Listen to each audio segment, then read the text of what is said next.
All our lives, we've been told to go to school, get good grades, get a good job, and you'll be set. How's that working out for you? I'm TaVona Denise, physical therapist turned life and business coach, and I'm on a mission to help you create a life you love and a business on your terms.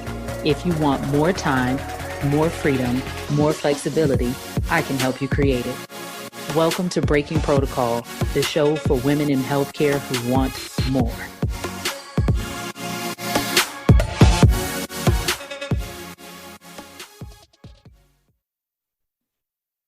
I've always been fascinated by successful people, not the people that were born into money that already had a leg up, but those who rose amongst the ranks and those who came from nothing to build a great business or relationship or great health.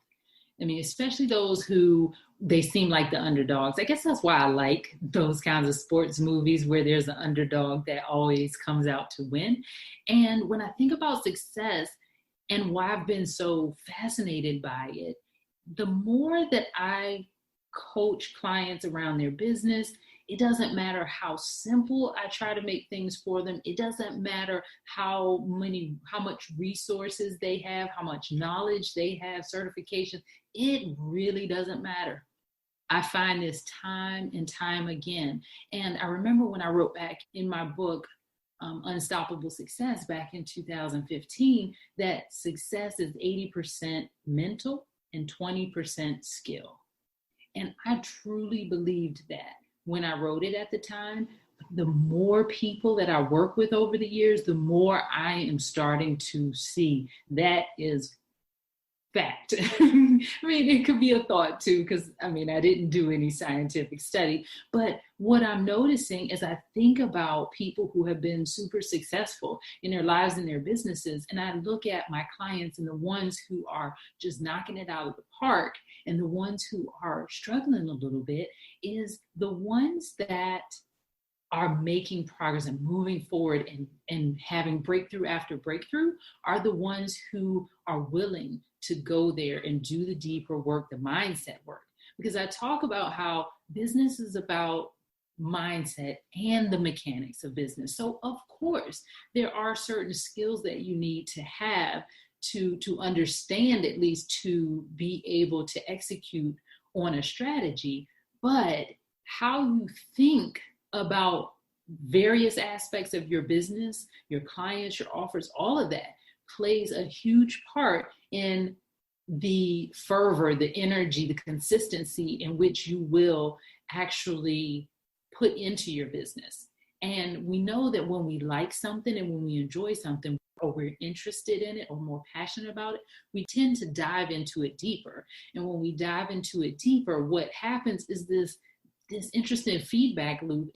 It's almost like getting a dopamine hit where you enjoy it, so you want to study it more, you want to do more of it, and when you do more of it, you get better at it, and you get better at it. It's just this feedback loop that happens. So what I am finding that's happening with a lot of people, clients and just people in the Thrive networking, just friends and even myself, right? This is something that I continuously work on, and even more so now, because I'll just be honest. I just knew it was like, okay, yes, I understand. I know we got to work on our mindset, and I just want to think positively about things.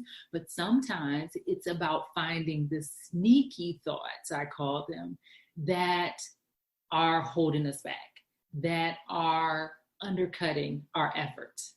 And so some of the work that we've been doing in the Courage Circle here lately is what I call catching the sneaky thoughts. So these are the thoughts that we assume are true, and so we don't even question them. They could be thoughts like, I'm not making any progress. I don't have enough clients. They, whoever they are, they already know about this. I don't want to annoy them. They're not interested. It's taking too long. I'm going to fail. And I want to look at these thoughts in particular because I have thought them in the past, my clients have thought them, and maybe you have too. So often I hear people saying, I'm not making any progress. This could possibly be true if they're associating progress with money, i.e., dollars in the bank, but most often they haven't associated with it with anything. So they're not counting all of the things that they've done in their business in order to put them in a position to make a lot of the money potentially, right? A lot of money potentially if they just keep going. So, for example, when people say to me, I'm not making any progress, well, we already know. If you know anything about test taking, you want to throw out words that discount the sentence, all, never, and in this case, not making any progress. Well, that was the case. We could have just went to the first class in school and said, oh, well, I'm not making any progress, so I'm never going to be a whatever it is that you are, PT, nurse, doctor, whatever. But was that true? You needed that base knowledge in order to get to the place where you are now. So one of the thoughts that we assume are true, that we never even question is, I'm not making any progress. Okay. The next one is, I don't have enough leads. And we talked about this a little last week. And the thing that I would ask you to consider in this one is enough leads to do what? So what comes to mind when I think about this, when I hear people say I don't have enough leads? My question would be, why do you assume that you have to have a lot of leads to get clients? And even in that question, it's like, well, how many is a lot? Because this makes me think about myself personally, where I made over 100,000 with less than 1,000 people on my email list.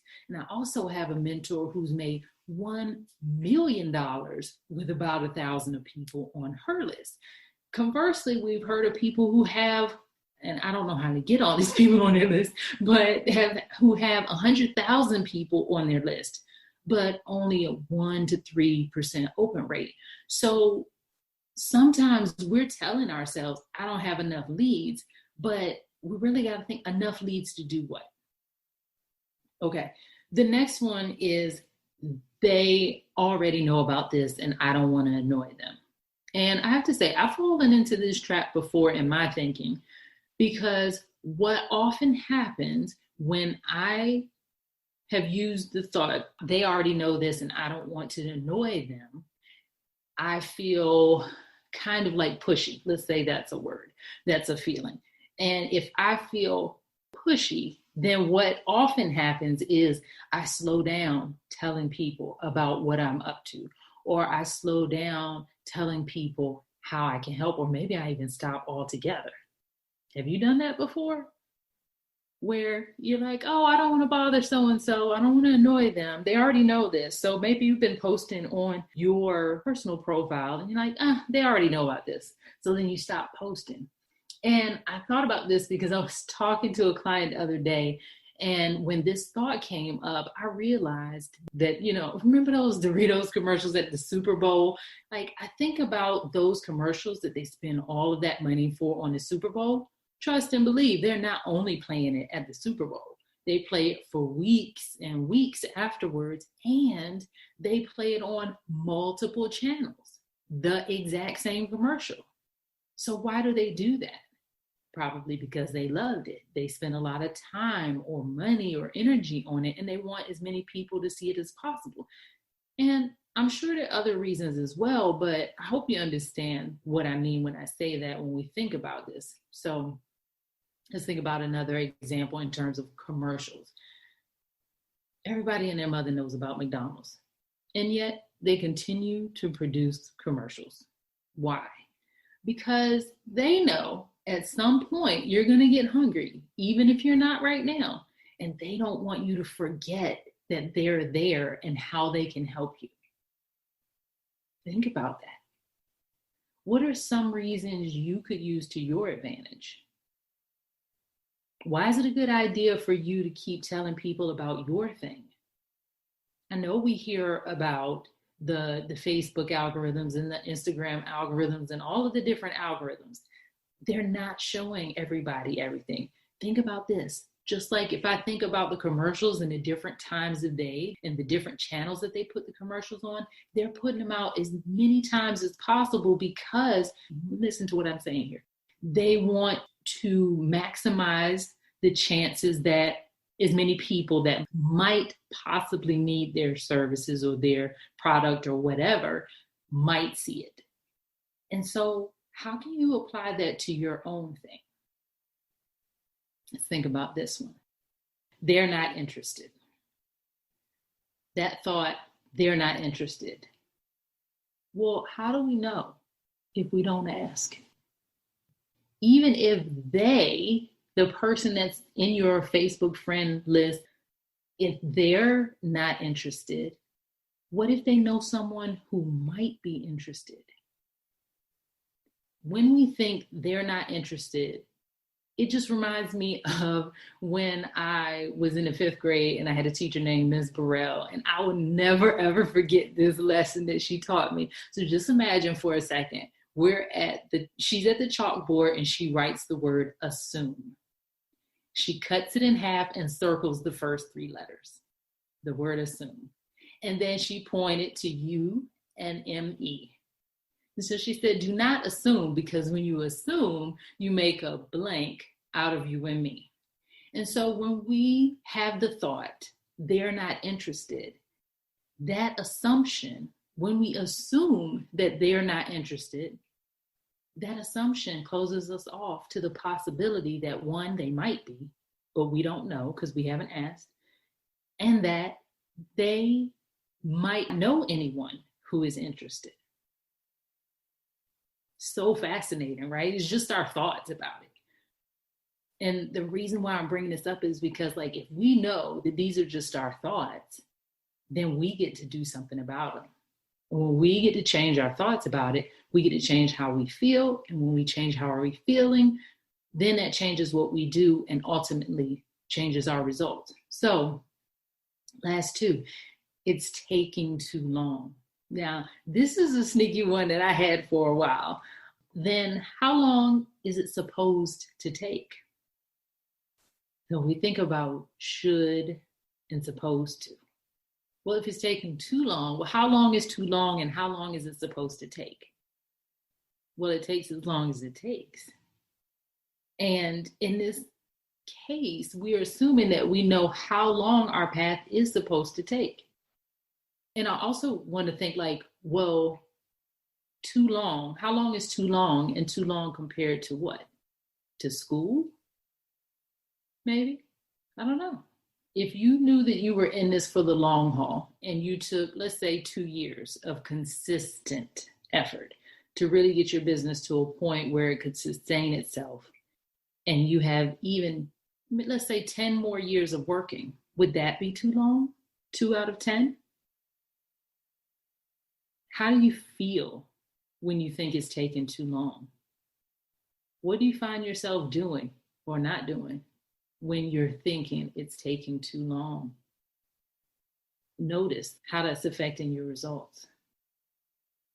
And then finally, I'm going to fail. I think this is one of the most catastrophic of the thoughts.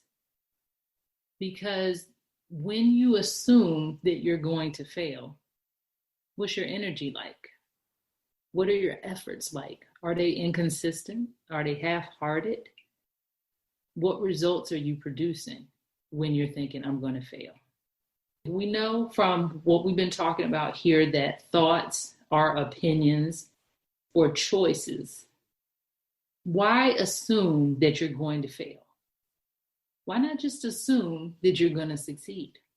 So recognizing the sneaky little thought is the first step.